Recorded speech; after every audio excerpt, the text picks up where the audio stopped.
and then step in. Yeah.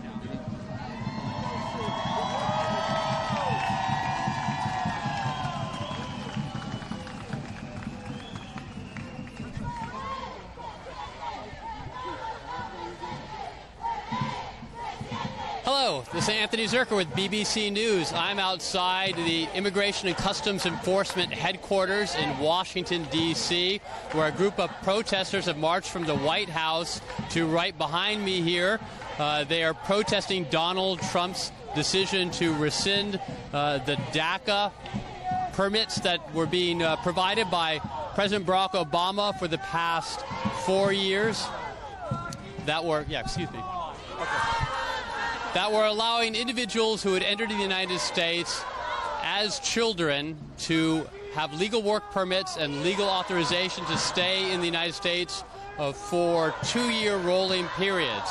What Donald Trump announced today was that he was ending that authorization starting in 6 months. In other words, people who had permission to be in the United States, even though they were undocumented immigrants who had come over as children, their permits would last until they expired for a maximum of 2 years. Starting in 6 months, some people's immigration permits are going to expire, and then the question is, what is going to happen to them? Are they going to be deported? Are they going to be allowed to remain somewhat in the shadows here?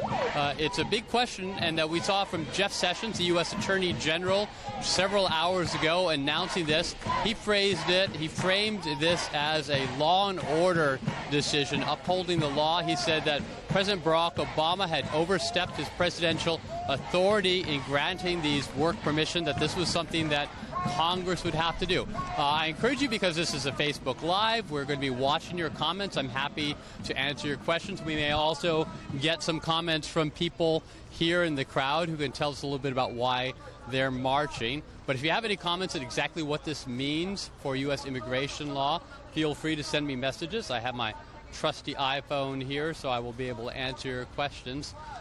But the main thing to remember here is that this isn't going to be an instantaneous end of the DACA program, the deferred action for children who came into the United States as undocumented illegal immigrants, but they were brought over by their parents.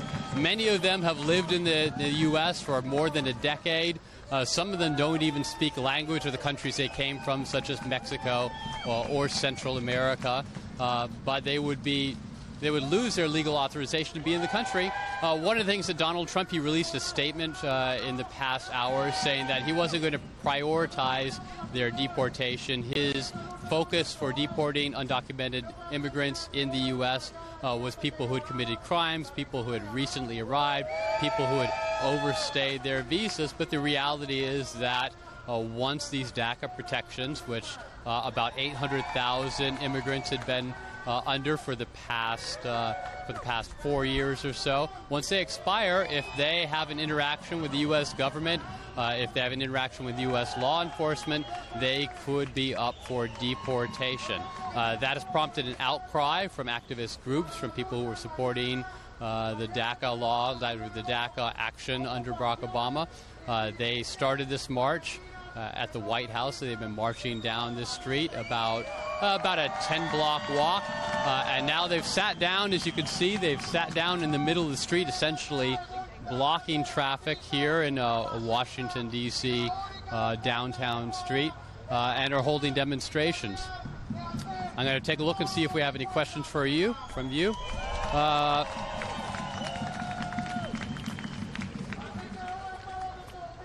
All right, we have a guest here. I'm going to go ahead and bring her on. Hi, your name is Andreas? Okay, step up here in front of the camera. So tell me, why are you marching here today? I'm here because I'm a DACA recipient, and this is a personal fight, and I'm here to fight and continue fighting for the right to remain in this country, the country that I call my home. Okay. Tell me, when did you come into the United States? I was 12 when I came to the U.S. I was I was raised in Maryland. And so you applied for DACA protections when? Back in 2012. Okay. And so you've been given temporary authorization to live in the United States. You've been given a work permit. Have you been able to get government documents through this program? This program doesn't give you any benefit, just the right to remain in this country. So with that permit, I had been able to work legally in this country. I have been able to continue with my school, and I have been able to buy my first car, and also provide for my parents as well. And when does your current DACA permit expire? Next year.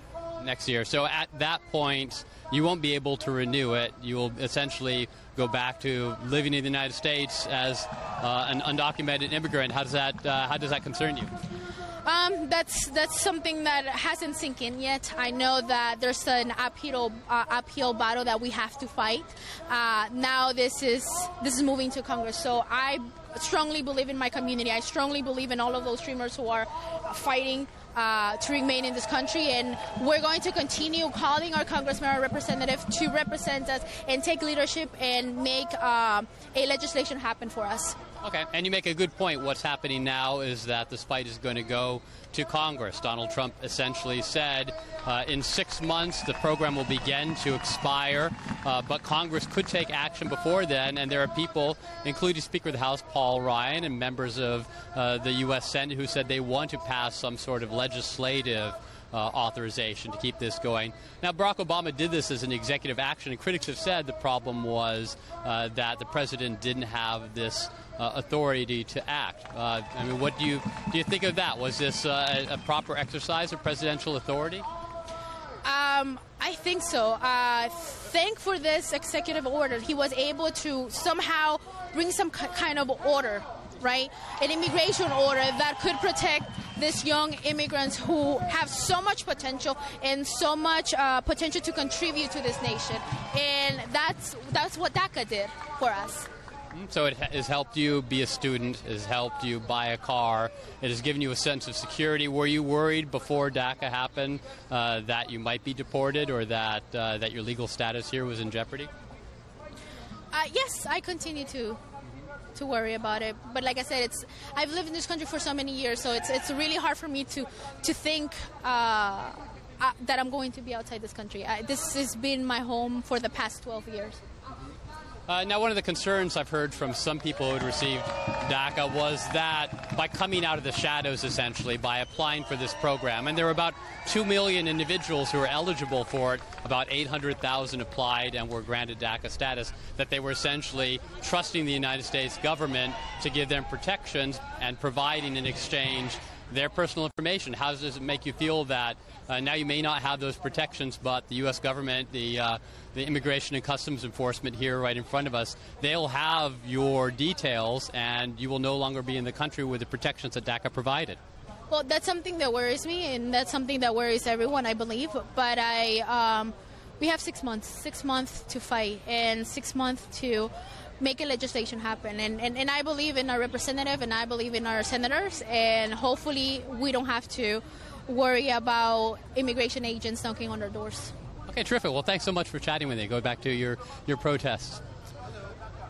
So that's the key here, I think. As you heard from her, her DACA expires in a year. There's some people whose DACA are going to expire in 2 years. There's some people whose will expire in just over 6 months. And at that point, they will no longer have the legal certainty that if they have an interaction with the United States government, they won't be eligible for deportation.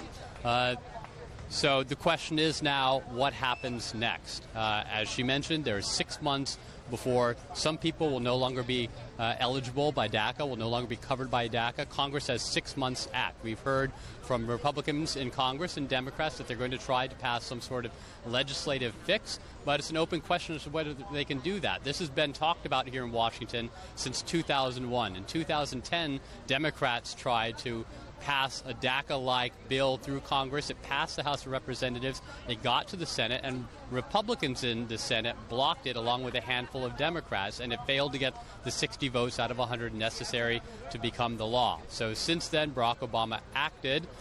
People like the lady who spoke with me have been protected temporarily, and now Donald Trump has announced that this is going to be phased out. I'm going to take a look and see if we have any more questions. We have Paul asked what Congress's next steps are. As I mentioned, there's going to be legislation that has to be passed to provide the same sort of guarantees that President Barack Obama had put in through his executive action.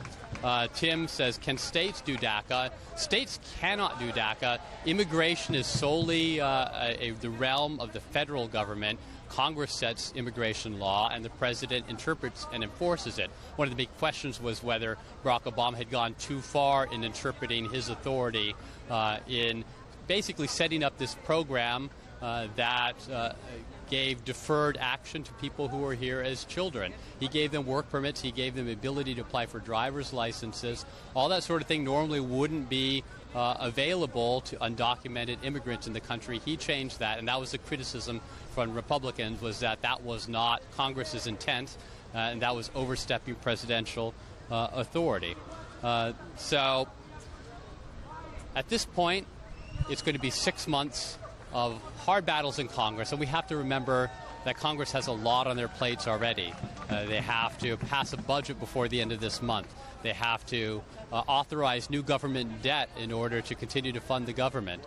They have to conceivably pass tax reform. That's one of Donald Trump's priorities, and I've seen some Republicans talk about tax reform today, but they are getting washed out by the DACA debate at this moment. They still have to provide for relief from Hurricane Harvey, possibly relief from Hurricane Irma that could hit Florida in the coming days.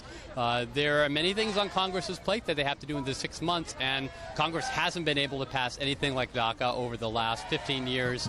The question is whether now, because Donald Trump has created this, essentially a cliff, a cutoff in 6 months that's going to begin to put these people back into undocumented status, whether that will all change. I'll give you one more look here at the protests behind me. Thank you so much for watching BBC News' Facebook Live here from Washington, D.C. I'm Anthony Zerker.